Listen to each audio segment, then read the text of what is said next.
आता सध्याला एक जॉईन हो जॉईन होत आहे. काही झालेत काही होत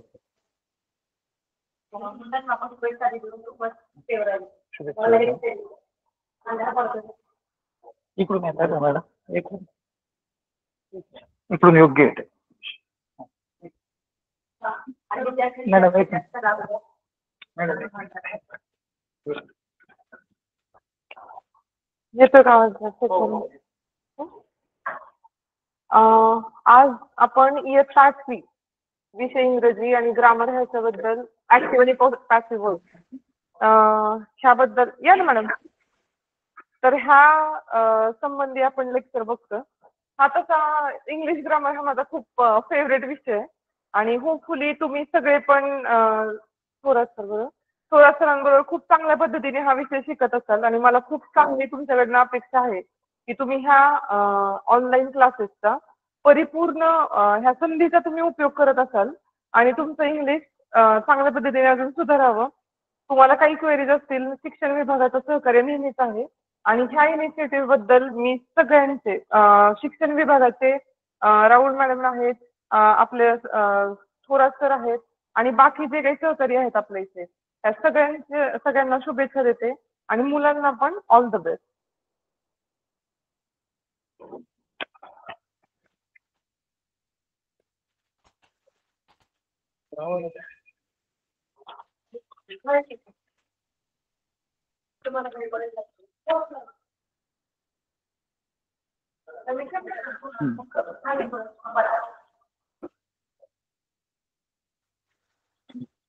नमस्कार विद्यार्थी मित्रांनो. पूर्व माध्यमिक शिष्यवृत्ती परीक्षेच्या जिल्हास्तरीय ऑनलाईन तासिकेमध्ये आपल्या या ठिकाणी मी स्वागत करतो. अर्थात मिशन आरंभ हा आपल्या जिल्ह्याचा उपक्रम. या उपक्रमामध्ये मी श्री थोरात महेश मारुतराव माझा परिचय एक अर्ध्या मिनिटामध्ये करून देतो. मी सहशिक्षक म्हणून जिजामाता उच्च माध्यमिक विद्यालय खानापूर या ठिकाणी कार्यरत असून त्या ठिकाणी इंग्रजी अध्यापनाचं काम करतो. तर आजच्या या तासिकेमध्ये आपण इंग्लिश ग्रामर मधला अतिशय महत्वाचा असा टॉपिक व्हॉइस हा अभ्यासणार आहोत. यासाठी आपल्याला 2 तासिका उपलब्ध झालेल्या आहेत. तर आज आणि उद्या अशा 2 तासिकेमध्ये आपण या टॉपिकचं विवेचन करणार आहोत. या ठिकाणी आपल्याला दिसतंय की व्हॉइस मध्ये ऍक्टिव्ह व्हॉइस आणि पॅसिव्ह व्हॉइस असे 2 त्याचे जे टाइप्स आहेत, प्रकार आहेत, त्याचे आपण माहिती घेणार आहोत. चला तर सुरू करूया आपल्या टॉपिकला. सगळ्यात अगोदर आपल्याला व्हॉइस चेंज द व्हॉइस म्हणजे काय याचं समजून घेणं गरजेचं आहे. चेंज द व्हॉइस या ठिकाणी आपल्याला लक्षात येईल, या ठिकाणी आपल्या लक्षात येईल की व्हॉइस म्हणजे काय आणि चेंज म्हणजे काय. तर चेंज करणे म्हणजे काय हे आपल्याला सर्वांना माहिती आहे. चेंज करणे म्हणजे काय, बदल करणे, बदलवणे. आणि आपल्याला याच्यामध्ये काय बदल करायचा आहे, तर व्हॉइस मध्ये आपल्याला बदल करायचा आहे. तर त्या अगोदर आपल्याला व्हॉइस म्हणजे काय संकल्पना समजून घेणं गरजेचं आहे. तर आपण बघूया व्हॉइस म्हणजे प्रयोग. तर आपल्याला या टॉपिक मध्ये आपल्याला प्रयोग बदलायचा आहे. एका प्रकारातून दुसऱ्या प्रकारामध्ये आपल्याला रूपांतर करायचं आहे. तर शिष्यवृत्ती परीक्षेच्या प्रश्नावलीमध्ये हा एक निश्चित स्वरूपाचा विचारला जाणारा प्रश्न आहे. आपल्याला स्क्रीनवर दिसतंय की एक प्रश्न या टॉपिकवर निश्चितपैकी विचारला जातो आणि एक प्रश्न 2 गुणांचा असतो हे सर्वांना आपल्याला माहिती आहे. तर अशा पद्धतीने आपल्याला हे 2 गुण मिळवण्यासाठी आजच्या 2 तासिका महत्वाच्या ठरणार आहेत. चला तर बघूया मग पुढे व्हॉइस म्हणजे काय आणि व्हॉइसचे प्रकार. सगळ्यात अगोदर समजून घेऊया व्हॉइस म्हणजे काय. तर अगदी सोपं आहे विद्यार्थी मित्रांनो. आपल्याला स्क्रीनवर दिसेल त्या पद्धतीने आपण समजून घेऊया की इंग्रजी भाषेमध्ये एकच वाक्य 2 प्रकारे सांगता येतं किंवा लिहिता येतं. यालाच म्हणायचं व्हॉइस. व्हॉइस म्हणजे प्रयोग.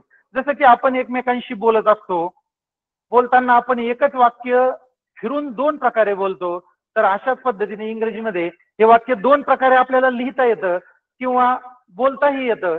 तर दोन प्रकारे लिहिण्याच्या या पद्धतीलाच म्हणायचं व्हॉइस. व्हॉइस म्हणजे काय? प्रयोग. तर आपल्याला यामध्ये हे समजून घेणं गरजेचं असतं, दोन प्रकारे लिहिल्यामुळे काही त्याचा मिनिंग बदलतो का, त्याचा अर्थ बदलतो का? तर मुळीच नाही. There is no difference in meaning. त्याच्या अर्थामध्ये काही बदल होत नाही. दोन्ही प्रकारचं वाक्य एकाच अर्थाचं असतं, परंतु त्याची केवळ काय बदलते? तर रचना बदलते.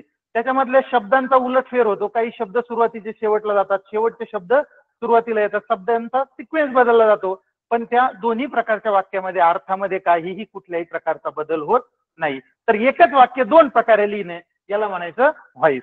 तर आता आपण पुढच्या स्लाइडमध्ये या व्हॉइसचे प्रकार म्हणजे दोन प्रकारे कसे लिहिता येतं वाक्य हे समजून घेऊया.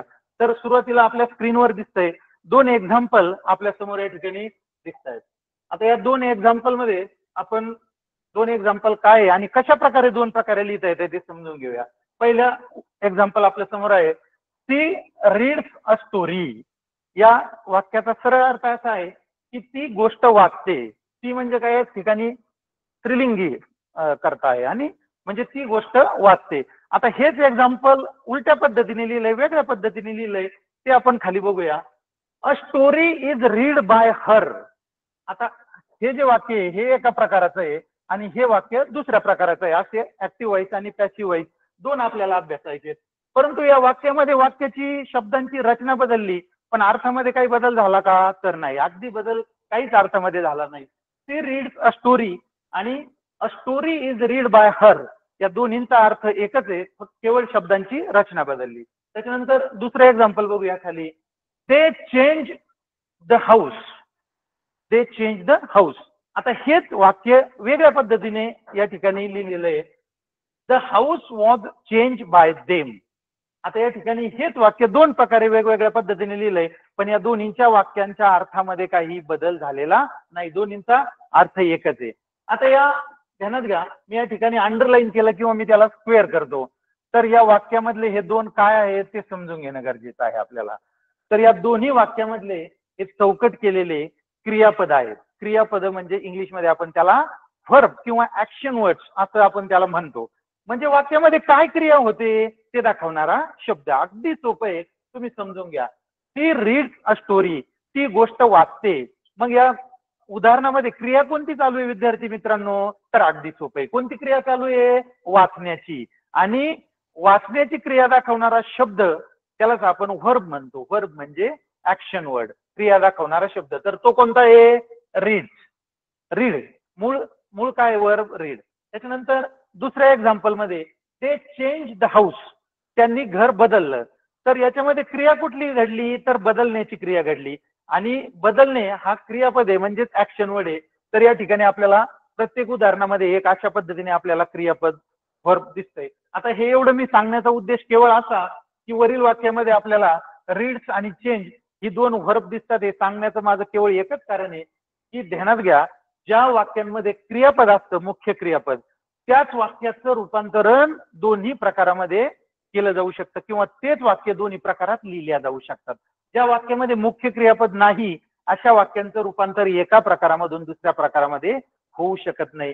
दोन्ही प्रकारामध्ये ऍक्टिव्ह व्हॉइस आणि पॅसिव्ह व्हॉइस या दोन्ही प्रकारामध्ये वाक्य लिहिण्यासाठी आपल्याला त्याच्यामध्ये मुख्य क्रियापद असणं गरजेचं आहे, म्हणजे क्रिया दाखवणारा शब्द असणं गरजेचं आहे. ठीक आहे. तर आता याचे पुढच्या स्लाइडमध्ये आपण प्रकार बघूयात आणि समजून घेऊयात. बघा, टाइप्स ऑफ व्हॉइस. या ठिकाणी टाइप्स ऑफ व्हॉइस म्हणजे प्रयोगाचे प्रकार. आपल्याला समजलंय की व्हॉइस म्हणजे काय? तर प्रयोग. प्रयोग म्हणजे काय? तर दिलेलं वाक्य एका प्रकार म्हणजे दोन प्रकारे लिहिता येतं, त्याला व्हॉइस म्हणतात. आणि आपल्याला परीक्षेमध्ये या काय करायचंय? आपल्याला एका प्रकारचं उदाहरण दिलं जाईल. उदाहरणार्थ आपल्याला ऍक्टिव्ह व्हॉइसचं एक्झाम्पल दिलं जाईल आणि खाली त्याचे 4 पर्याय दिले जातील आणि काय सांगितलं जाईल की खालीलपैकी दिलेल्या वाक्याचा योग्य असा पॅसिव्ह व्हॉइस कोणता आहे तो 4 पैकी निवडा किंवा शोधा. तर अगदी सिंपल आहे, ते आपण या आजच्या उद्याच्या तासाला समजून घेऊया. सुरुवातीला प्रकार समजून घेऊया. या व्हॉइसचे टाइप्स ऑफ व्हॉइस कुठले आहेत, प्रयोगाचे प्रकार कुठले आहेत? तर व्हॉइसचे मुख्य 2 प्रकार आहेत. बघा विद्यार्थी मित्रांनो, अगदी सोपे आहे.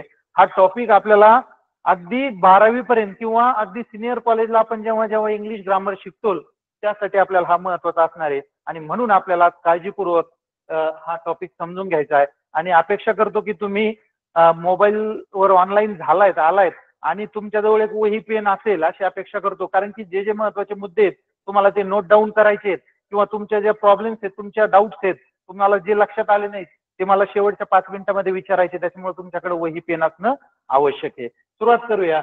आता या टाइप्स ऑफ व्हॉइस या प्रयोगाचे प्रकार कोणते आहेत? दोन. तर अगदी सोपे आहेत. दोन प्रकार आहेत प्रयोगाचे.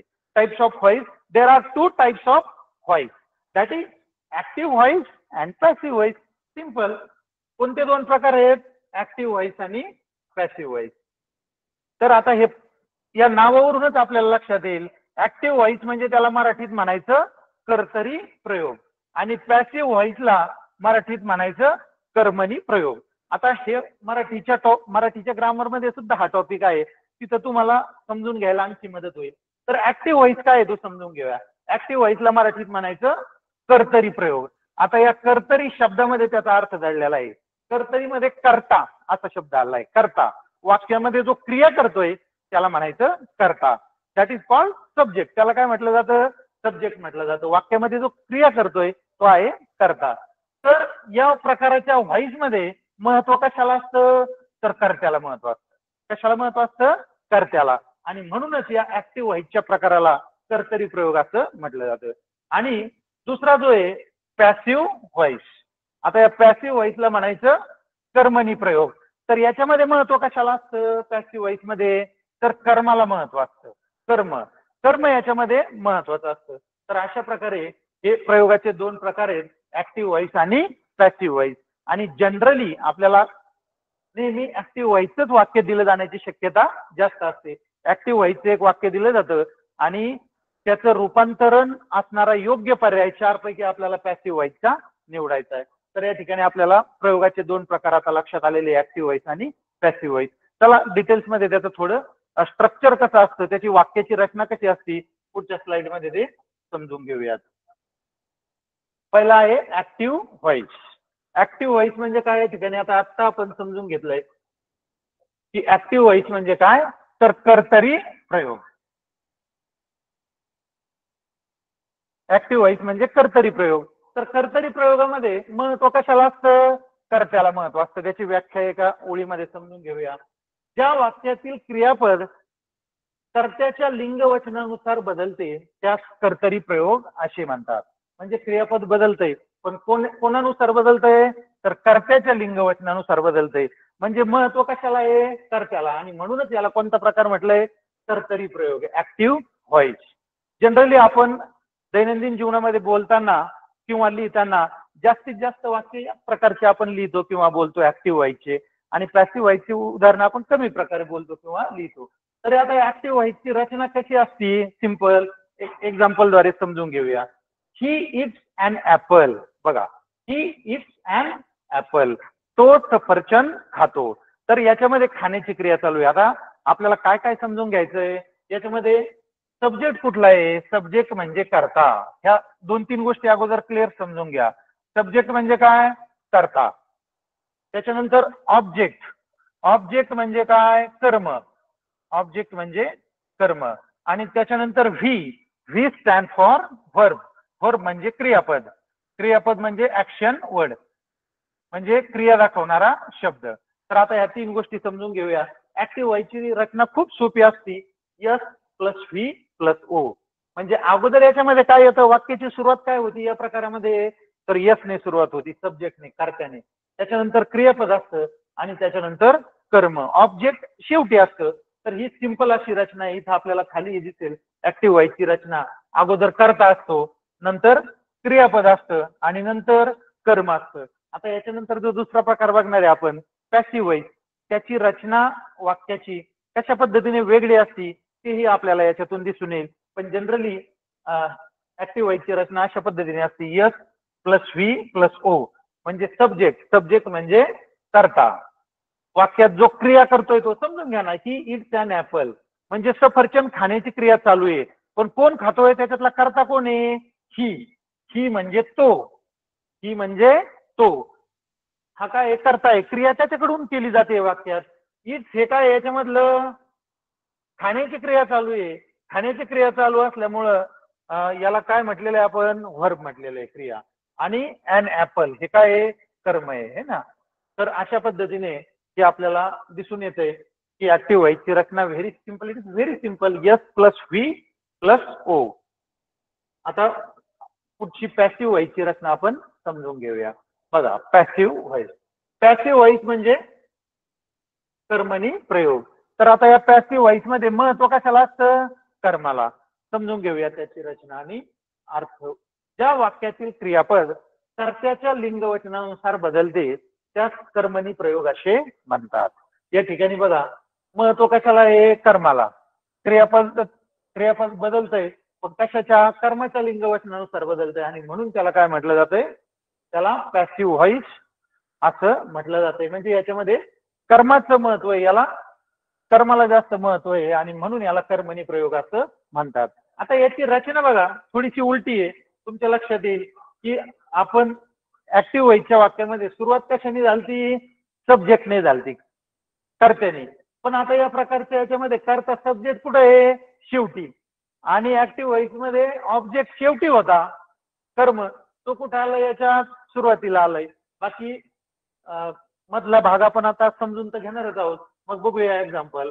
ते मागच्या ऍक्टिव्ह व्हॉइसच्या प्रकारात जे आपण एक्झाम्पल शिकलो, ही इट्स अँड ऍपल, तेच एक्झाम्पल या ठिकाणी आता पॅसिव्ह व्हॉइसच्या प्रकारात कसं लिहिलं गेलंय ते समजून घेऊया.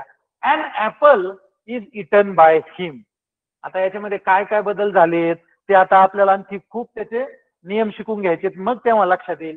पण याच्यामध्ये बदल काय झालाय मुख्य ते समजून घेऊया, याची रचना समजून घेऊया. अगोदर याच्यामध्ये असतं कर्म, त्याच्यानंतर आपण टू बीचे सहाय्यकारी क्रियापद घेतो. टू बीचे सहाय्यकारी क्रियापद बघा, वर्तमान काळातले वेगळे असतात, प्रेझेंट टेन्स मधले. पास्ट टेन्स भूतकाळातले वेगळे असतात आणि फ्युचर टेन्सचे वेगळे असतात. ते आपल्याला याच्यामधून पुढच्या स्लाइडमध्ये आहेत, ते आपण तिथं समजून घेणार आहे.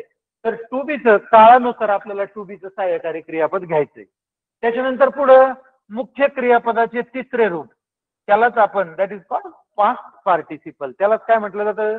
Past participle. क्रियापदाचं तिसरं रूप ते घ्यायचंय. त्याच्यानंतर बाय हे प्रिपोजिशन आपल्याला लावायचंय. हा शब्दयोगी अव्यय बाय वापरायचा आहे. आणि शेवटी काय वापरायचा आहे? कर्ता. कर्ता कुठं असेल? शेवटी. तर अशा पद्धतीने या वाक्याची रचना आहे. बघा, याच्यात आपल्याला बदल दोन्ही प्रकारात काय काय झालंय ते पुढच्या स्लाइडमध्ये दिसेल. ह्या दोन्ही एक्झाम्पलच्या द्वारे हे ऍक्टिव्ह व्हॉइसचं वाक्य होतं आणि हे पॅसिव्ह व्हॉइसचं वाक्य होतं. तर याच्यामध्ये बदल काय झालेले दिसतात आपल्या लक्षात येईल. काय बदल झालेत बघा. ऍक्टिव्ह व्हॉइसच्या वाक्यामध्ये जो शेवटचा कर्म होतं अँड ऍपल, हे कुठं आलं बरं? पॅसिव्ह व्हॉइसच्या वाक्यात आलंय सुरुवातीला. आणि ही जो आता सब्जेक्ट करता तो कुठं गेला? शेवटी गेलाय. हिचं काय झालंय? द्वितीय विभक्ती घेतल्यामुळे हिचं हिम झालंय, सर्वनाम आहे ना ते, त्यामुळं. तर अशा पद्धतीने बदल झालाय. मधले जे बदल झाले ते आता आपल्याला समजून घ्यायचे आहेत. फक्त याच्यात मेन काय बदल घडलाय तर कर्त्याच्या जागी कर्म आणि कर्माच्या जागी कर्ता, अशी दोन्ही मधली काय झाली? आदला बदल झाली. त्याच्यानंतर पुढे बघा, याच्यातला कर्ता काय होता? ही हा सर्वनाम होता आणि सर्वनाम असल्यामुळं त्याची काय घेतली आपण? द्वितीय विभक्ती कोणती घेतली? हिम घेतली. सपोज इथे जर एखाद्या मुलाचं नाव असतं, गणेश असतं, रमेश असतं, असं काही नाव असतं, तर ते इथं बदललं नसतं, कारण की ते विशेष नाम आहे, दॅट इज प्रॉपर नाव, आणि ते बदललं नसतं. गणेश असतं तर इथं गणेशच घेतला असता आपण. पण हे प्रोनाऊन सर्वनाम असल्या कारणाने आपण त्याची द्वितीय विभक्ती घेतली. आता या सर्वनामामध्ये काय बदल होतात ते आपल्याला पुढच्या स्लाइडमध्ये समजून घ्यायचंच आहे. आता या ठिकाणी आपला ह्या फरक काय झाला तो संपलाय. आता पुढच्या स्लाइडमध्ये याच्यासाठी नियम काय समजून घ्यायचे, ऍक्टिव्ह व्हॉइसचं पॅसिव्ह व्हॉइस करताना काय काय आपल्याला बदल करायचे ते आपल्याला समजून घेणं आवश्यक आहे. आतापर्यंत आपण शिकलोय की कशा पद्धतीने व्हॉइस दोन प्रकारचे आहेत, ऍक्टिव्ह व्हॉइस आणि पॅसिव्ह व्हॉइस. व्हॉइस म्हणजे काय हे समजून घेतलं. व्हॉइस म्हणजे प्रयोग. प्रयोग म्हणजे इंग्रजीमध्ये एकच वाक्य दोन प्रकारे लिहिता येतं, त्याला म्हणायचं व्हॉइस किंवा प्रयोग. तर व्हॉइसचे दोन प्रकार आहेत हे आपण शिकलो, ऍक्टिव्ह व्हॉइस आणि पॅसिव्ह व्हॉइस. तर ऍक्टिव्ह व्हॉइस म्हणजे कर्तरी प्रयोग, ज्याच्यामध्ये कर्त्याला महत्व असतं आणि वाक्याच्या सुरुवातीला कर्ता आलेला असतो. पॅसिव्ह व्हॉइस म्हणजे कर्मणी प्रयोग, त्याच्यामध्ये कर्माला महत्व असतं आणि वाक्याची सुरुवात कर्माने झालेली असते. एवढंच त्याच्यामधले दोन बेसिक आहेत. आपल्याला परीक्षेमध्ये दिलं काय जाणार आहे, बहुतांश आपल्याला ऍक्टिव्ह व्हायचं एक वाक्य दिलं जाईल आणि त्याचं रूपांतर आपल्याला पॅसिव्ह व्हाईस मध्ये करायचंय. तिथं आपल्याला 4 पर्याय असतील, त्याच्यापैकी आपण एक पर्याय योग्य असा निवडायचा आहे. आणि शिष्यवृत्ती परीक्षेमध्ये 8वीच्या निश्चितपणे एक प्रश्न या टॉपिकवर असणार आहे. तर अशा पद्धतीने आपल्याला 2 गुण मिळवून देणारा हा टॉपिक आपल्याला महत्वाचा आहे. आता आपल्याला काय शिकायचंय, काय समजून घ्यायचंय, तर ऍक्टिव्ह व्हाईसचे पॅसिव्ह व्हाईस करताना आपल्याला कोणकोणते नियम वापरायचे, काय काय बदल करायचे. आता हे सगळ्यात महत्वाचं आहे. तुम्हाला मोबाईलवर जर याचा स्क्रीनशॉट होत असेल तर स्क्रीनशॉट करून हे ध्यानात ठेवा, किंवा मग तुम्ही लिहिलं तरी चालेल, पण थोडंसं तुमच्यासाठी अडचणीचं ठरेल ते लिहायचंय आणि लक्ष द्यायचं. त्याच्यामुळे स्क्रीनशॉट झाला तर आणखी सोपं. किंवा समजून घ्या, उद्याच्याला आपण परत उद्याचा तास याच्यावरच अवलंबून आहे, त्याच्यावरच आधारित आहे. तर आपण उद्याच्याला परत एक रिव्हिजन घेऊया, पण समजून घेऊया. अगदी 3च गोष्टी आपल्याला समजून घ्यायच्या.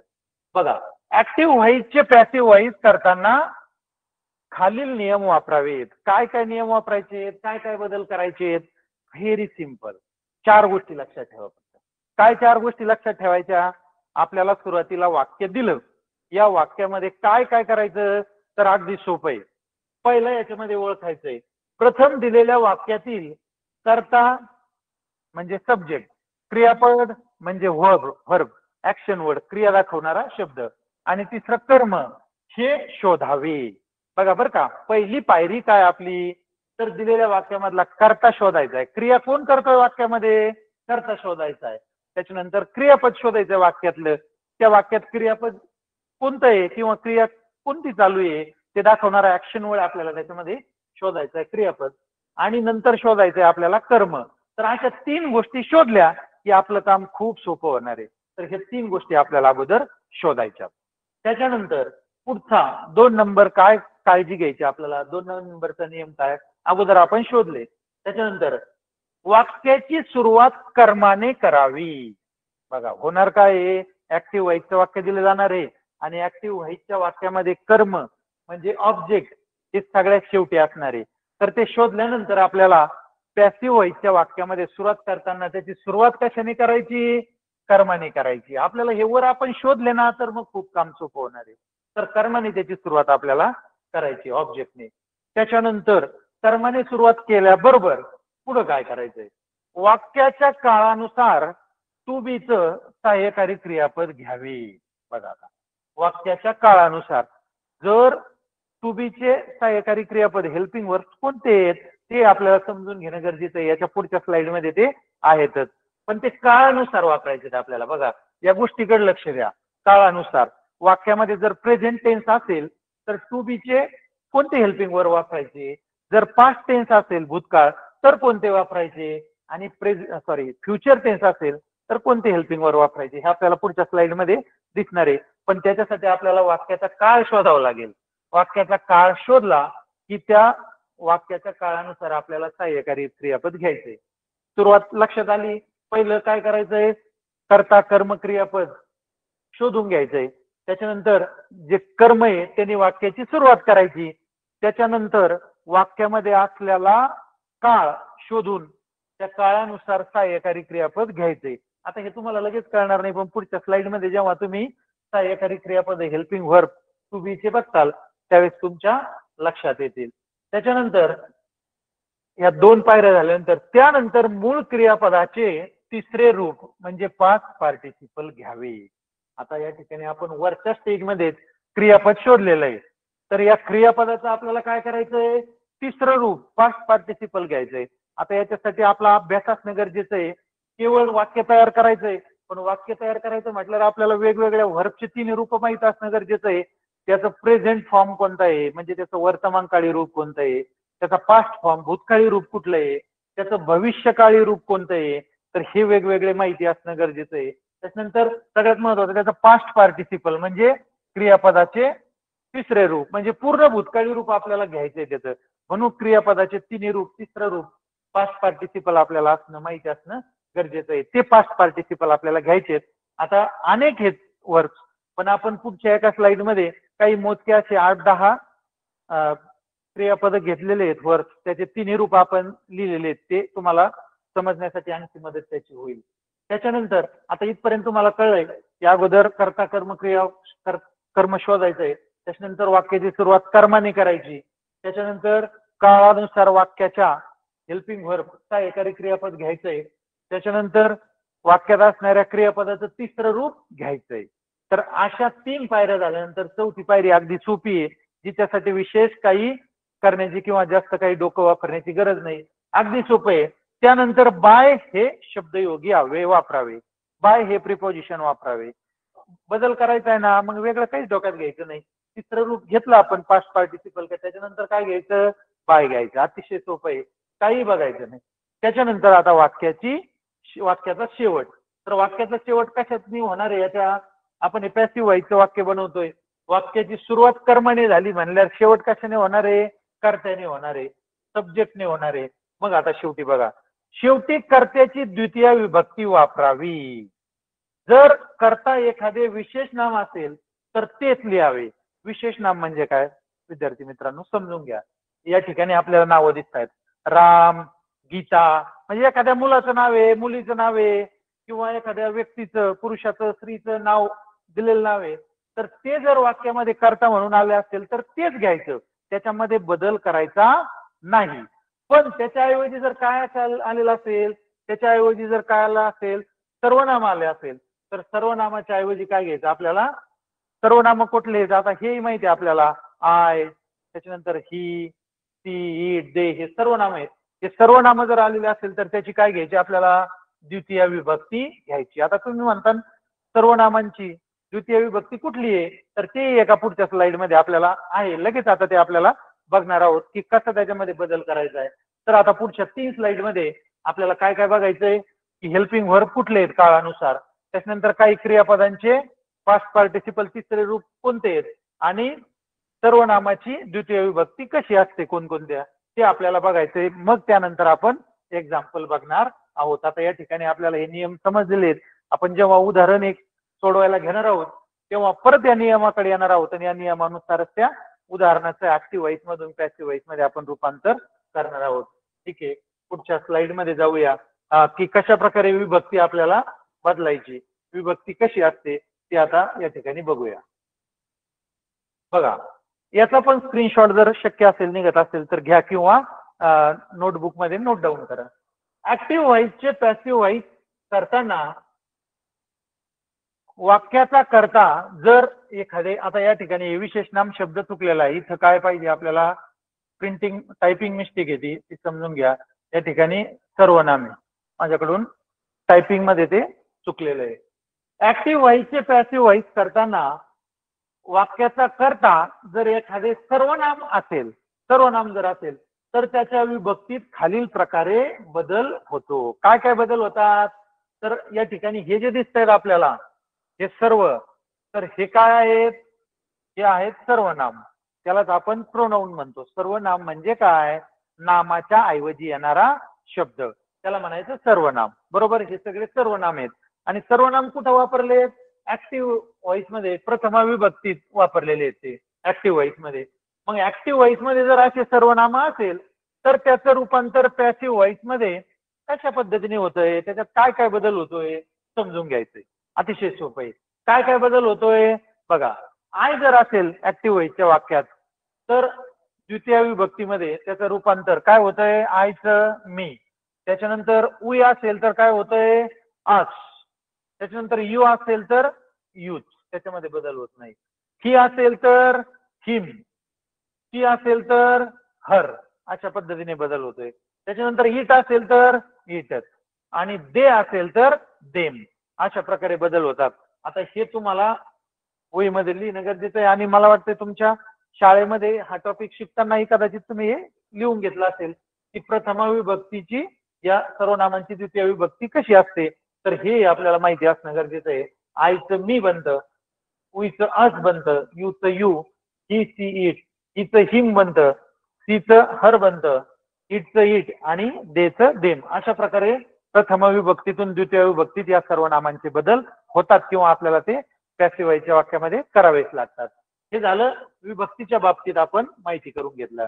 आता या ठिकाणी सहाय्यकारी क्रियापद हेल्पिंग व्हर्ब कसं बदलतं काळानुसार, आपण नियम शिकलो आता, त्याच्यात तिसरा नियम आपण बघितलं की जेव्हा तुम्ही पॅसिव्ह व्हॉइसच्या वाक्याची सुरुवात ऑब्जेक्टने कर्माने करता, त्याच्यानंतर तुम्हाला काय करायचंय, टू बीचं हेल्पिंग व्हर्ब सहाय्यकारी क्रियापद घ्यायचंय. आता ते कोणते असतात आणि कसे असतात समजून घेऊया. टू बीचे सहाय्यकारी क्रियापद म्हणजे हेल्पिंग व्हर्ब. तर कुठले असतात, तर त्याच्यासाठी आपल्याला वाक्याचा काळ समजून घेणं, काळ माहिती करून घेणंही गरजेचं आहे. तर वाक्यात जर वर्तमान काळ असेल, प्रेझेंट टेन्स, तर आपल्याला पॅसिव्ह व्हॉइसच्या वाक्यामध्ये टू बीचं हेल्पिंग व्हर्ब कुठलं घ्यायचंय, तर टू बीचं हेल्पिंग व्हर्ब या तिन्हीपैकी एम, इज, आर असं घ्यायचंय वर्तमान काळात. जर वाक्याचा कर्ता हा सिंग्युलर म्हणजे एक वचनी असेल तर एम किंवा इज घेऊ शकता, आणि वाक्याचा कर्ता जर प्लुरल असेल अनेक वचनी तर आपल्याला काय घ्यायचं, तिथं आर घ्यायचंय. तर अशा पद्धतीने हे वर्तमान काळातले सहाय्यकारी क्रियापद आहेत. सोपं आहे, आपण शिकलेलो आहे शाळेमध्ये, आपल्या कदाचित तुम्हाला येतही असेल. एम, इज, आर असं आपण किती काही वेळेस टू बीचे हेल्पिंग व्हर्ब वापरलेले आहे प्रेझेंट टेन्स मध्ये. त्यानंतर टू बीचे पास्ट टेन्स मधले कुठले आहेत, तर पास्ट टेन्सचं वाक्य असेल तर आपल्याला सहाय्यकारी क्रियापद हेल्पिंग व्हर्ब पॅसिव्ह व्हॉइसच्या वाक्यात कोणतं घ्यायचं, तर आपल्याला घ्यायचंय वॉज किंवा वेअर. करता एक वचनी असेल सिंग्युलर तर वॉज, आणि प्लुरल असेल तर वेअर. अशा पद्धतीने आपल्याला त्याच्यामध्ये बदल करून घ्यायचे, वॉज आणि वेअर. त्याच्यानंतर करता भविष्यकाळी असेल तर शाल बी आणि विल बी असं याच्यापैकी एक घ्यायचंय. तर अशा पद्धतीने आपल्याला हे सहाय्यकारी क्रियापद त्याच्यामध्ये कसा बदल करायचा आहे वाक्याचा, याच्यासाठी आपल्याला काळ समजून घ्यावं लागेल. आणि काळ शोधणं, समजून घेणं कशावर अवलंबून आहे, तर त्या वाक्यातल्या क्रियापदावर, ऍक्शन वर्डवर. ऍक्शन वर्ड वरूनच आपल्याला क्रियापदाचा किंवा वाक्याचा काळ करणार आहे. ऍक्शन वर्ड आपल्याला समजून घेणं गरजेचं आहे. त्याच्यानुसार वर्तमान काळात एम, इज, आर, भूतकाळात वॉज, वेअर आणि भविष्य काळात शाल बी, विल बी अशी हेल्पिंग वर्ड आपल्याला घ्यायचे. आता त्याच्यानंतर आपण काही व्हर्बचे एक्झाम्पल आपल्याला बघायचे की त्यांचे तिन्ही रूप कसे असतात, कशा प्रकारचे त्याचे तिन्ही रूप असतात. आता अनेक तुम्ही व्याकरणाचं पुस्तक जर अभ्यास केला तर अनेक क्रियापद आहेत. तुम्हाला हा टॉपिक जर आरामात सोडवायचा असेल, एक गुण प्राप्त करायचा असेल, तर तुम्हाला वेगवेगळ्या क्रियापदांचं, वेगवेगळ्या व्हर्बचं आपल्याला तिन्ही रूप माहित असणं गरजेचं आहे. या ठिकाणी आपल्याला दिसेल की ऍक्टिव्ह व्हॉइसचे पॅसिव्ह व्हॉइस करताना मूळ क्रियापदाचे तिसरे रूप पास्ट पार्टिसिपल कसे घ्यावे याची काही उदाहरणं बघा. या ठिकाणी आता काही व्हर्ब मी दिलेले आहेत. अनेक व्हर्ब आहेत ग्रामरमध्ये आपल्या इंग्लिशच्या, त्यातले आपण काही नमुने दाखल घेतलेले आहेत तिथं. तर आता हे जे 3 कॉलम आहे, हे 3 कॉलम अगोदर समजून घेऊया. पहिला कॉलम आहे वर्तमान काळी रूप. क्रियापदाचं कोणतं रूप हे, वर्तमान काळी रूप, प्रेझेंट फॉर्म. त्यालाच पहिलं रूप म्हटलं जातं. क्रियापदाचं पहिलं रूप, मूळ रूप, त्यालाच काय म्हणायचं, वर्तमान काळी रूप. त्याच्यानंतर भूतकाळी रूप, पास्ट फॉर्म. क्रियापदाचं याला काय म्हणतात, दुसरं रूप, बरोबर. त्याच्यानंतर पुढचा काय आहे, तर आपल्याला जो आवश्यक आहे तो पास्ट पार्टिसिपल. यालाच क्रियापदाचं तिसरं रूप म्हटलं जातं किंवा याला पूर्ण भूतकाळी रूप म्हटलं जातं. सगळ्यात महत्वाचा हा कॉलम आपल्यासाठी आहे, पास्ट पार्टिसिपल. आपल्याला घ्यायचंय काय, पास्ट पार्टिसिपलच घ्यायचंय. मग ज्यावेळेस आपण क्रियापदाचा काळ ओळखतो त्याच्यानुसार आपल्याला पास्ट पार्टिसिपल क्रियापदाचं तिसरं रूप, या कॉलम मधले तिसरे रूप आपल्याला घ्यायचे. दुसऱ्या रूपाचा याच्यात आपल्याला काही उपयोग होणार नाही, तिसरं रूप. आता या ठिकाणी उदाहरणे दाखल हे 6 व्हर्ब्स आपण बघतोय, तर त्यांचे तिन्ही रूप कसे आहेत ते समजून घेऊया. तुम्ही हे वाचले असतील, शिकले असतील किंवा काही विद्यार्थ्यांचे पाठही असतील. बघा पहिलं क्रियापद आहे, व्हर्ब आहे इट. इट हे पहिलं रूप आहे, वर्तमान काळी रूप. वर्तमान काळात हे येतं. त्याच्यानंतर त्याचं भूतकाळी रूप काय आहे, एट. आणि पास्ट पार्टिसिपल तिसरं काय आहे, इटन. म्हणजे हे तुम्ही पाठही केलेले असतील, इट, एट, इटन अशा प्रकारचं, इट, एट, इटन. त्याच्यानंतर पुढचं राईट, रोट आणि रिटर्न. त्याच्यानंतर प्ले. आता या ठिकाणी बघा बरं काय बदल तुम्हाला जाणवेल. Play, played, played. त्याच्यानंतर इथंही बघा ब्रिंग हे वर्ब आहे, त्याचं दुसरं रूप काय आहे, ब्रॉट. आणि तिसरं रूप काय आहे, ब्रॉट. त्याच्यानंतर स्पीकचं काय आहे, स्पोकन. त्याच्यानंतर ओपन, ओपनचं ओपन ओपन. तर आता याच्यातले काही व्हर्ब तुमच्या निदर्शनास असे आले असतील की ज्यांचं दुसरं रूप आणि तिसरं रूप सारखंच आहे. तर असे कोणते व्हर्ब स्क्रीनवरून लक्षात येतील की आपल्याला इथं दिसतंय प्ले. प्ले हे व्हर्ब बघा. प्ले या व्हर्ब मध्ये काय दिसतंय आपल्याला, तर क्रियापदाचं दुसरं रूप आणि क्रियापदाचं तिसरं रूप हे दोन्ही सारखे आहेत. Played played. त्याच्यानंतर बिंग हा व्हर्ब बघा, त्याचाही क्रियापदाचं दुसरं रूप आणि क्रियापदाचं तिसरं रूप ब्रॉड ब्रॉड हे दोन्ही सारखे आहेत. आपल्याला पाठ करण्यासाठी ते सोपं जाईल. त्याच्यानंतर ओपन, ओपनचंही आपल्याला दिसेल की दुसरं रूप ओपन आणि तिसरं रूपही ओपन. तर अशा पद्धतीने काही क्रियापद असे ज्यांचे दुसरं रूप भूतकाळी रूप आणि पूर्ण भूतकाळी रूप म्हणजे पास्ट पार्टिसिपल सारखेच आहेत. आणि काही क्रियापदांमध्ये हे तिन्ही रूप वेगवेगळे बदलतात, काही मध्ये तिन्ही सारखे राहतात. तर अशा पद्धतीने ते होतं. आपल्याला ते सगळे पाठ असणं गरजेचं आहे, तेव्हाच आपण क्रियापदाचं पास्ट पार्टिसिपल घेऊ शकतो. जसं की ईटचं बघा, ईट एट इटन. तर आपल्याला वाक्य बनवताना हे घ्यायचंय, त्याच्यामध्ये पूर्ण भूतकाळी रूप घ्यायचंय. त्याच्यानंतर राईट, राईटचं रोट रिटन.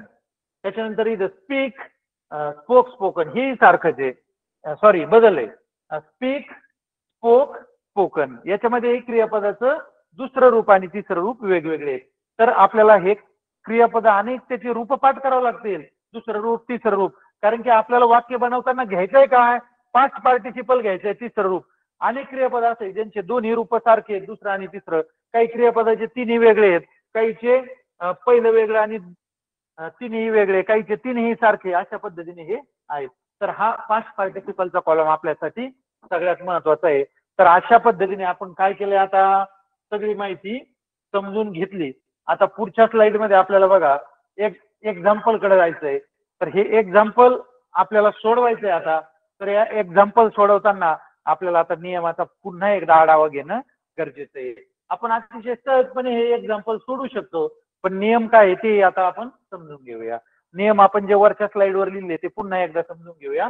अगोदर उदाहरण मी वाचतो बघा. एक्झाम्पल, ऍक्टिव्ह व्हॉइसच्या वाक्याचे पॅसिव्ह व्हॉइस मध्ये रूपांतर करताना खालील सूत्रानुसार वाक्याची रचना करावी. ऍक्टिव्ह व्हॉइसचं वाक्य दिलंय विद्यार्थी मित्रांनो, ऍक्टिव्ह व्हॉइसच देणार आणि ऍक्टिव्ह व्हॉइसच्या वाक्याचं रूपांतर पॅसिव्ह व्हॉइस मध्ये करायचंय. आणि या पॅसिव्ह व्हॉइस मध्ये करताना आपल्याला परीक्षेमध्ये 4 योग्य पर्याय दिले जातील. त्यातला एक अचूक आपल्याला पर्याय निवडायचा आहे की त्या वाक्याचं ऍक्टिव्ह व्हॉइसचं पॅसिव्ह व्हॉइस योग्य पर्याय कुठला आहे. तर त्याच्यानुसार आपल्याला याच्या पद्धतीने आपण ते करू शकतो. अतिशय सोपं आहे, समजून घ्या. सुरुवातीला फॉर्म्युला एकदा पाठ झाला, डोक्यात बसला की पुन्हा आपल्याला हे सोपं जाईल. पहिलं काय करायचंय आपल्याला, आपण एक्झाम्पल घेण्याच्या अगोदर आपण नियम एकदा पुन्हा बघूयात आणि नियम बघितले की उदाहरण आपण सोडूया. बघा या स्लाइड मध्ये आपल्याला दिसतंय की काय करायचंय. ऍक्टिव्ह व्हॉइसचे पॅसिव्ह व्हॉइस करताना खालील नियम लक्षात घ्यायचे. काय काय नियम आहेत. पहिलं काय करायचंय, अतिशय सोपं आहे. जेव्हा पहिलं वाक्याचं आपण बनवू, आपण पहिलं वाक्य ऍक्टिव्ह व्हॉइसचं पॅसिव्ह मध्ये रूपांतर करू, तेव्हा तुम्ही म्हणता सर अतिशय सोपं आहे, पण ह्या गोष्टी आपल्याला लक्षात घ्यावं लागेल. पहिलं तुम्ही एवढं ध्यानात ठेवा की दिलेल्या वाक्याचं आपल्याला काय शोधायचं, आल्याबरोबर कर्ता शोधायचंय, क्रियापद शोधायचं आणि कर्म शोधायचंय. ते शोधलं की त्याच्यानंतर काय करायचंय, जे आपण कर्म शोधलंय त्या कर्माने वाक्याची सुरुवात करायची आहे. बघा बरं का, ह्या तुम्ही किती पायऱ्या ध्यानात ठेवा, 4 पायऱ्या ध्यानात ठेवा.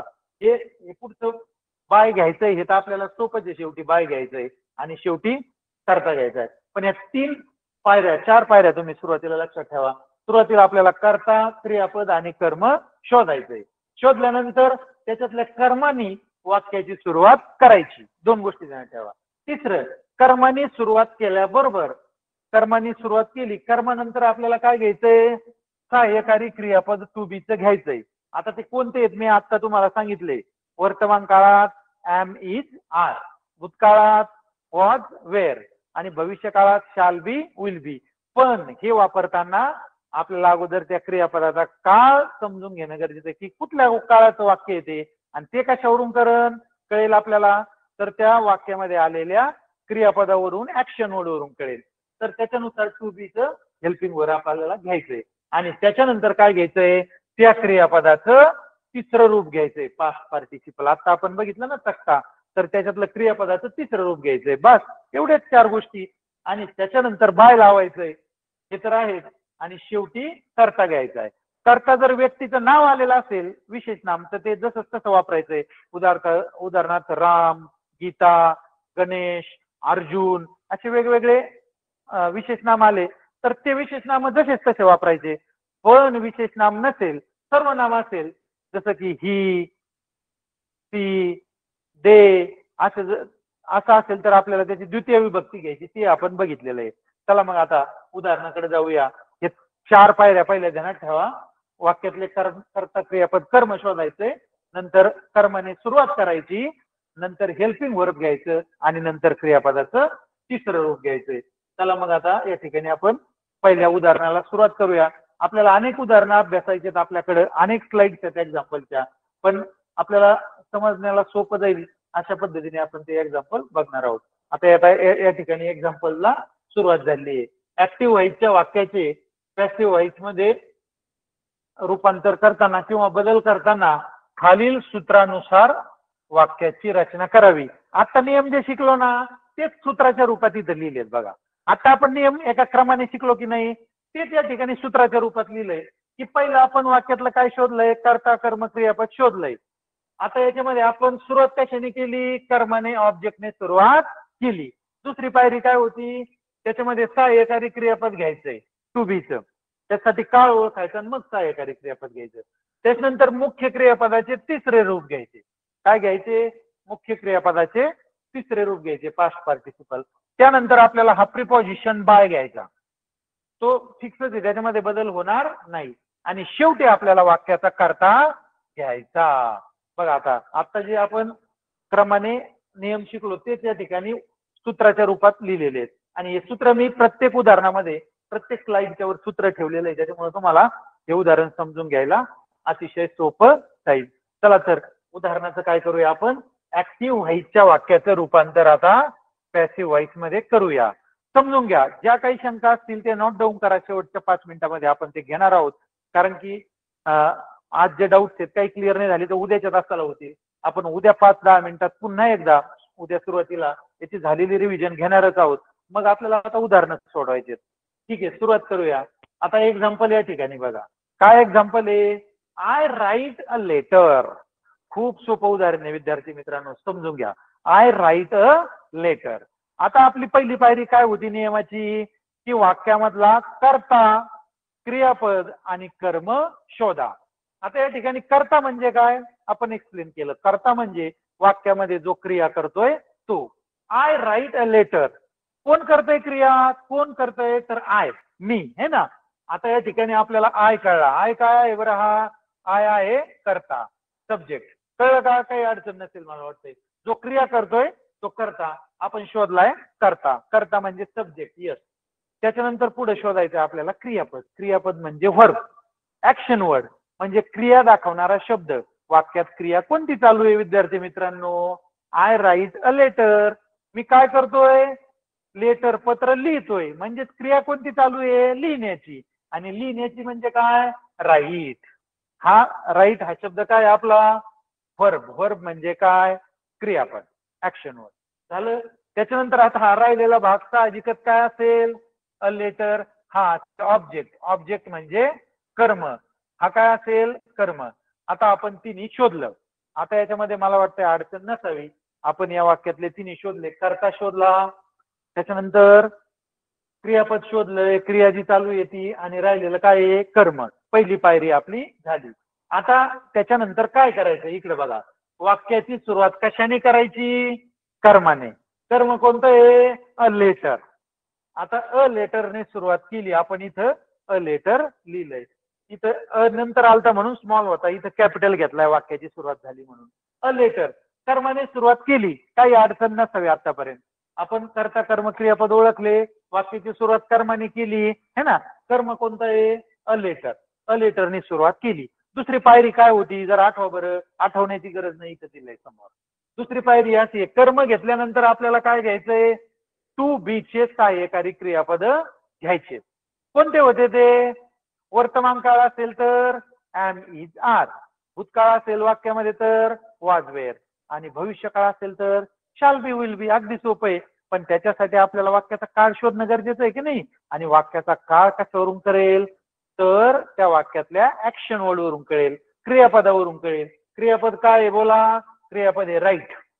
आता राईट हे राईटचे आपण 3 रूप आता लिहिले वरती. कोणते होते 3 रूप क्रियापदाचे राईटचे. राईट, रोट आणि रिटर्न असे 3 होते. म्हणजे हे राईट कोणतं काळ आहे रे.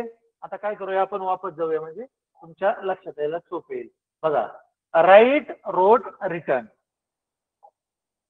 या ठिकाणी आपल्याला राईट हे दिसतंय. राईट हे क्रियापद आहे बरोबर. आता या राईट क्रियापदाचे 3 रूप बघा. म्हणजे राईट कोणत्या काळातलं आहे बघा बरं इकडं. प्रेझेंट टेन्स म्हणजे कोणतं रूप आहे. वर्तमानकाळी रूप आहे बरोबर आहे की नाही.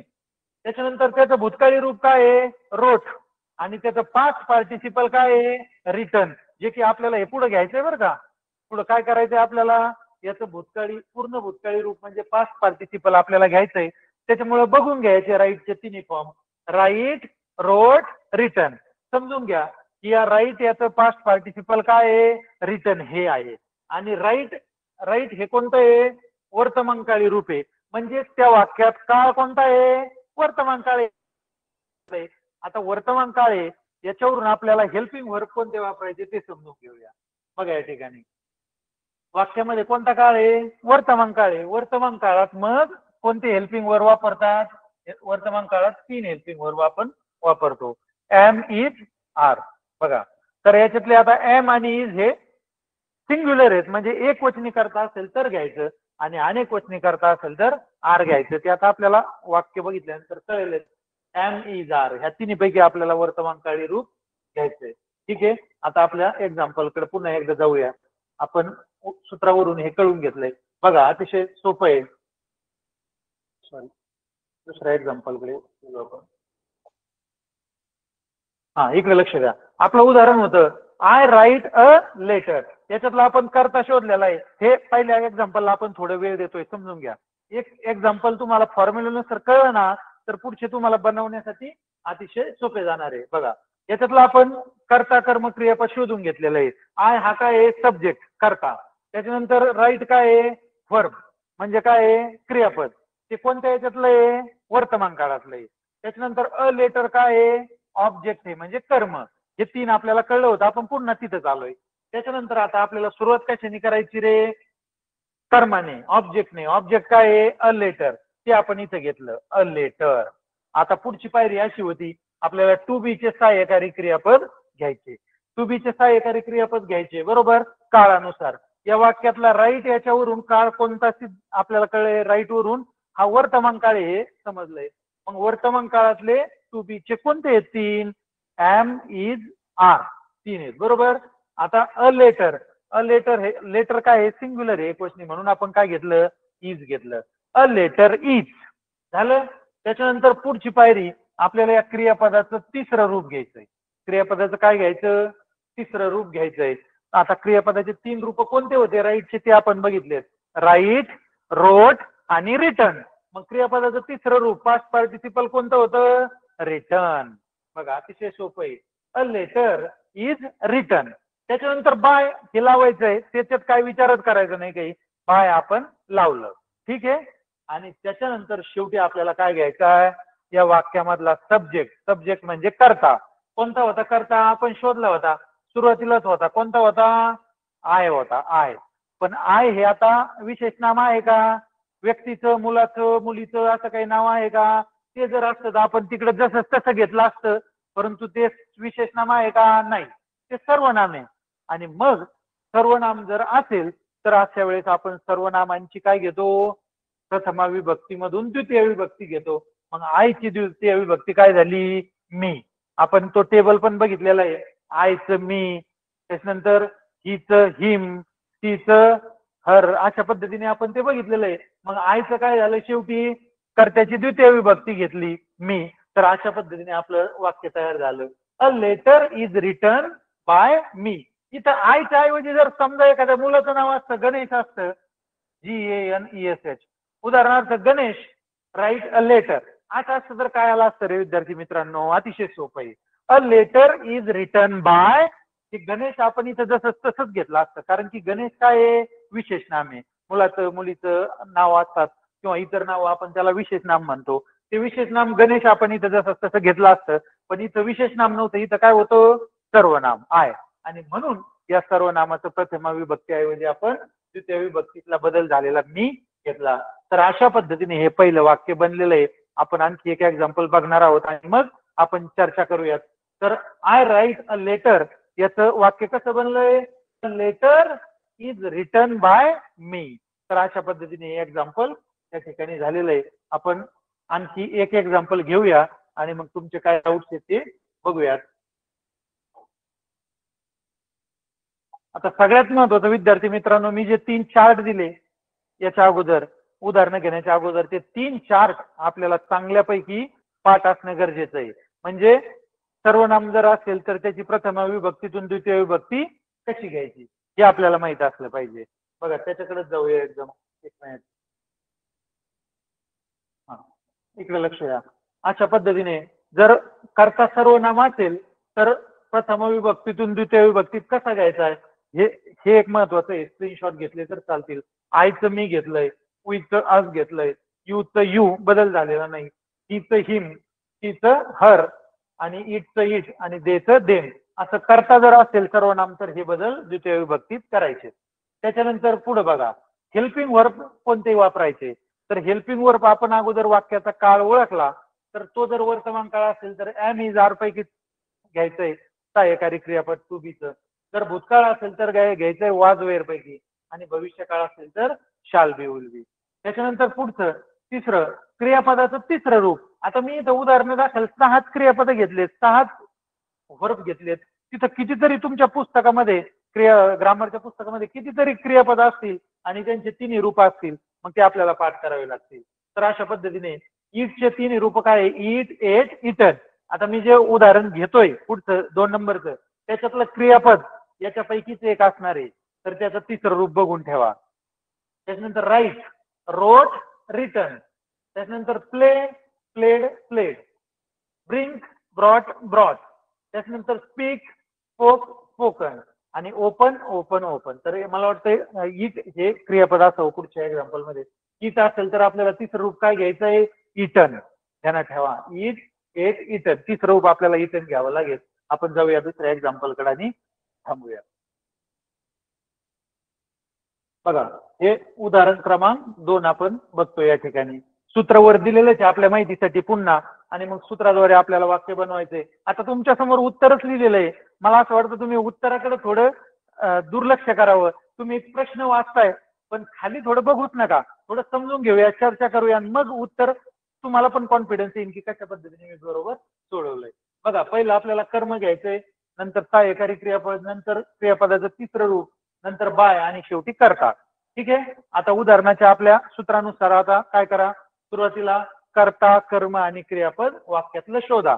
चला तुमच्या स्वतःलाच तुम्ही सांगू शकता की कर्ता हा आहे, कर्म हा आहे, क्रियापद हा आहे. ठीक आहे, सुरुवात करा. बघा आता आपण चर्चा करणार आहोत पण त्याच्या अगोदर शोधा.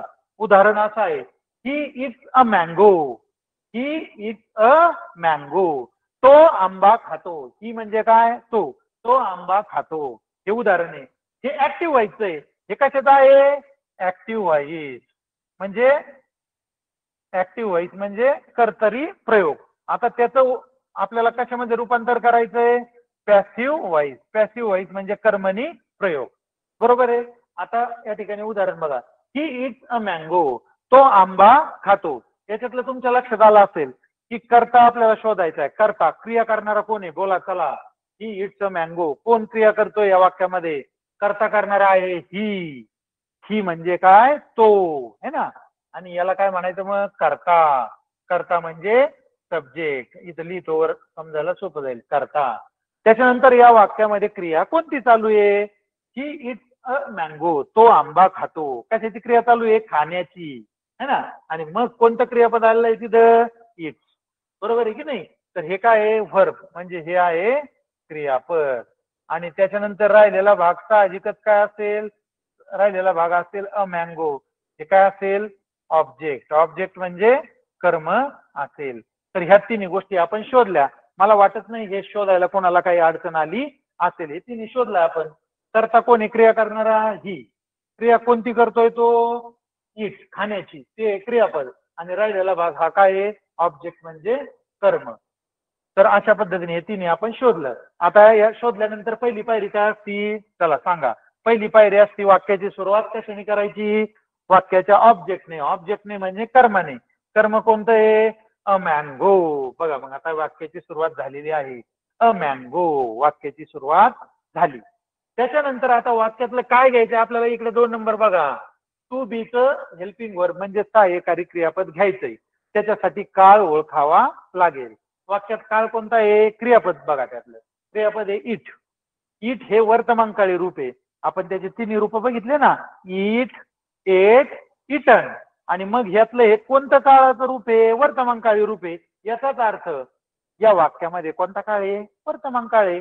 आणि वर्तमान काळ आहे म्हणल्यावर आपल्याला टू बीचं हेल्पिंग वर्ब वर्तमान काळातलं घ्यावं लागेल. कोणतं असतं ते एम इज आर. आता याच्यातलं अ मँगो एकच मँगो आहे म्हणजे सिंग्युलर आहे एकवचनी म्हणून आपल्याला इज घ्यावं लागेल. अनेक वचन असतं तर आपण आर घेतलं असतं. तर अ मँगो इज इथपर्यंत कळलं. त्याच्यानंतर आता घ्यायचं क्रियापदाचं तिसरं रूप पास्ट पार्टिसिपल. क्रियापदाचे 3 रूप आपण बघितले. काय बघितले इट एट इटन. म्हणून आपण क्रियापदाचं तिसरं रूप काय घेतलंय इटन. आणि याच्या पुढे जर काही करायची गरजच नाही. बाय बाय जर तो लावूनच द्यायचा इथं आपल्या सूत्रातच आहे. पास्ट पार्टिसिपल घेतल्यानंतर काय घ्यायचा बाय घ्यायचा हे आपल्या सूत्रातच आहे. आपण बाय घेतलं. आणि शेवटचा बदल काय बोला. शेवटचा बदल असा आहे की आपल्याला वाक्यातला काय घ्यायचा करता. आता करता कोण आहे इथं ही. ही म्हणजे काय तो. आता इथं एखाद्या व्यक्तीचं मुलाचं नाव आहे का विशेष नाम आहे का तो आहे का नाही. गणेश रमेश दिलीप अमर रवींद्र असं काही नाव आहे का किंवा गीता मीना सोनाली असे काही नाव आहे का विशेष नाम नाही. मग ते जर असते तर ते जसेच्या तसे आपण तिथे घेतले असते. पण इथं नामाऐवजी काय आलेलं आहे सर्वनाम आलेलं आहे. सर्वनाम काय आहे ही. आणि मग सर्वनामाचे बदल कसे होतात हे आपण पहिल्याच्या आठमध्ये बघितलंय. हिचं काय होत असतं हिम बरोबर आहे की नाही. आणि म्हणून हिचं इथं बदल काय झालाय बघा बरेच शेवटी हिचं झालंय हिम बरोबर. तर अशा पद्धतीने आपण वाक्य हे बदललंय. काय वाक्य बदललंय बरं बघा. He eat a mango. त्याचं ऍक्टिव्ह व्हायचं रूपांतर पॅसिव्ह व्हाईस मध्ये असं झालंय a mango is eaten by him. अगदी सोपं आहे. तर अशा पद्धतीने आपण हे आज 2 उदाहरणं सगळे नियम आज आपण शिकून घेतलेत. आता आपल्याला नियम काही राहिले नाहीत. थोडे वेगळ्या काळातले काही उदाहरणं आपल्याकडे आहेत. त्याचे उदाहरणं थोडासा त्याच्यामध्ये बदल होतो पण ते शेवटी उद्याच्या तासाला बघूयात. पण आज आपण मुख्य कशा पद्धतीने त्याची रचना असती ती बघितली. 1-2 मिनिटात रिव्हिजन घेऊया. व्हॉइस म्हणजे काय हे आपल्याला कळलं. व्हॉइस म्हणजे प्रयोग हे ना. प्रयोग म्हणजे एकच वाक्य इंग्रजीमध्ये 2 प्रकारे लिहिता येतं किंवा सांगता येतं त्याला म्हणायचं व्हॉइस. व्हॉइसचे प्रकार 2 आहेत ऍक्टिव्ह व्हॉइस आणि पॅसिव्ह व्हॉइस. म्हणजे कर्तरी प्रयोग आणि कर्मणी प्रयोग. ऍक्टिव्ह व्हॉइस कर्तरी प्रयोग म्हणजे ज्याच्यात कर्त्याला महत्व असतं आणि वाक्याची सुरुवात कर्त्याने होते. पॅसिव्ह व्हॉइस म्हणजे काय कर्मणी प्रयोग त्याच्यात कर्माला महत्व असतं आणि सुरुवात कशाने होते कर्मणी होते. अशा पद्धतीने हे काळ आपण बघितले. आपल्याला परीक्षेमध्ये ऍक्टिव्ह व्हॉइसचं वाक्य दिलं जाईल त्याचं रूपांतर पॅसिव्ह व्हॉइस मध्ये 4 पर्यायापैकी योग्य पर्याय शोधून करायचंय. त्याच्यासाठी आपल्याला काय काय नियम आहेत ते नियम आता आपण सगळे बघितलेले आहेत. त्याच्यानंतर त्याच्यामध्ये काय बदल करावे लागतात हेल्पिंग वर्ब मध्ये कसा करावा लागतो विभक्तीमध्ये कसा बदल करावा लागतो क्रियापदाचं तिसरं रूप कसं घ्यावं लागतं हेही आपण बघितले. ते तुम्हाला त्या 3 गोष्टी ध्यानात ठेवावं लागेल. तुम्हाला क्रियापदाची तयारी करावी लागेल. त्याच्यानंतर हेल्पिंग वर्ब तर तुमचे पाठ झाले असतील प्रेझेंट टेन्स पास्ट टेन्स आणि फ्युचर टेन्स मधले. आणि तिसरं म्हणजे तुम्हाला आणखी वेगवेगळे व्हर्बचे 3 रूप पाठ करावं लागतील. अशाद्वारे आपण हे सोडू शकतो. अतिशय सोपं आहे. अशा पद्धतीने आज आपण या ठिकाणी व्हॉइस म्हणजे काय शिकलोय त्याचे प्रकार शिकलो आणि 2 उदाहरणं आपले झालेले आहेत. उद्याच्या तासाला आपण आणखी उदाहरणं घेऊयात. ठीक आहे. आता काही शंका असेल तर या शंकाचं आपण निरसन करूयात 2 मिनिटांमध्ये. आणखी वेळ आपण उद्याच्याला याला देणार आहोत.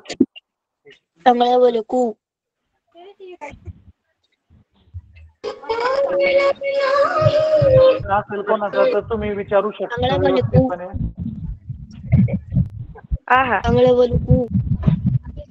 हॅलो, आवाज आहे का? विद्यार्थी मित्रांनो, तुम्हाला शंका असतील तर शंका विचारा. तुमच्यासाठी 2 मिनिट तुमच्या शंकेसाठी ठेवलेले आहेत. विचारा पटकन.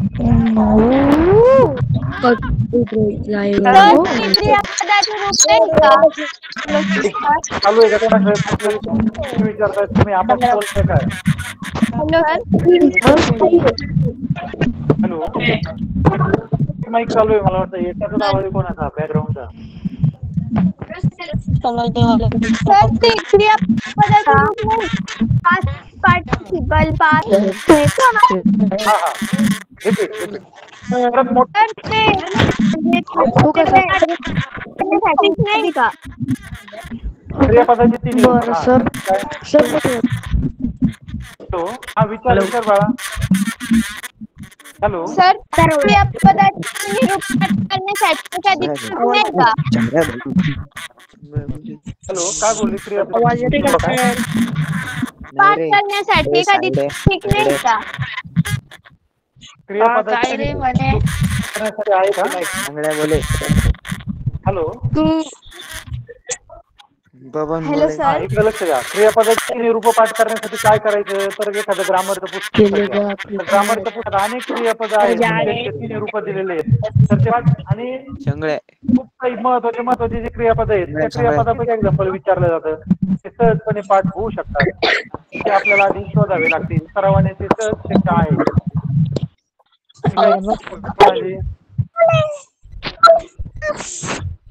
सर 5 रुपये असतात ना. हॅलो, लोक जॉईन झाले का? हॅलो, मेसेज पडला होता.